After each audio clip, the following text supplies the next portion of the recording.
एक समय की बात है, बादशाह अकबर अपने दरबारियों के साथ दरबार में विराजमान थे।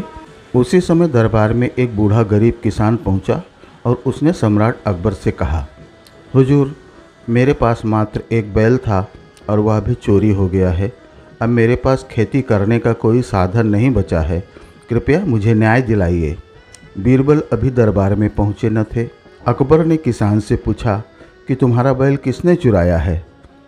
पता नहीं हुजूर, रात के समय मैं अपने दरवाजे पर ही सोया था और बैल थोड़ी ही दूर पर बंधा हुआ था खूंटे से। चोर कब आया, कैसे खोल के ले गया बैल मेरा, हुजूर कुछ समझ नहीं आया, उस किसान ने बताया। एक मंत्री ने खड़े होकर कहा, जहाँ पनाह, जिस समस्या को लेकर यह किसान आपके दरबार तक पहुँचा है, वह समस्या तो आजकल हर हफ्ते किसी न किसी गांव में घट रही है। क्या कह रहे हो तुम सुलेमान? फिर अभी तक इसकी रोकथाम क्यों नहीं हुई? चोर पकड़ा क्यों नहीं गया? सम्राट ने क्रोध से पूछा। हुजूर, चोरियां अक्सर रात को हुआ करती हैं, इसलिए हमने कोतवाल से कह दिया था कि रात की पहरेदारी बढ़ा दे। कोतवाल ने उठकर जवाब दिया, जहाँ पनाह, चौकसी तो हर तरफ दोगुनी कर दी गई है, लेकिन कोई चोर अभी तक पकड़ में नहीं आ सका। कैसे पकड़ में आएगा हुजूर, जब चोर घर का ही हो? कहते हुए बीरबल दरबार में प्रवेश करते हैं। अकबर के चेहरे पर सुकून सा आ जाता है कि चलो अब समस्या का निदान हो जाएगा। बीरबल ने बादशाह को सलाम किया तो अकबर ने कहा, बीरबल, तुम दरबार में प्रवेश करते समय कुछ कह रहे थे।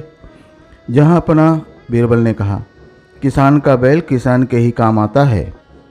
मैं समझा नहीं बीरबल, अकबर ने कहा। जहाँ पनाह, कृपया सभी किसानों को कल दरबार में बुलाने की घोषणा कर दीजिए, बीरबल ने कहा। अगले दिन सभी किसान दरबार में इकट्ठा हुए।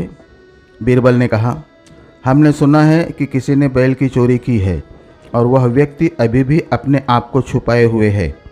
सभी किसान घबरा गए और आपस में एक दूसरे की तरफ देखने लगे।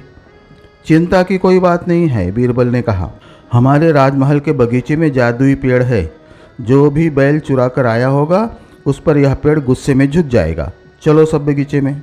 बगीचे की ओर जाते हुए अचानक एक किसान ने चौंकते हुए कहा, क्या बात है सोमू, तू उस पेड़ की तरफ क्यों देख रहा है?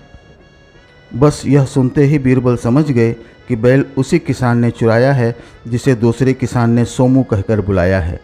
उसका चोर मन उसे बार बार उस पेड़ की ओर देखने पर मजबूर कर रहा था, यह देखने के लिए कि क्या सचमुच पेड़ उसके ऊपर झुक जाएगा। इतना इशारा बीरबल के लिए काफ़ी था।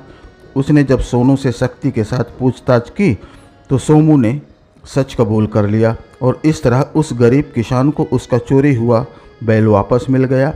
अकबर ने बीरबल की चतुराई की खूब सराहना की और उस बैल चोर को चोरी के अपराध में जेल में डालने का हुक्म दे दिया।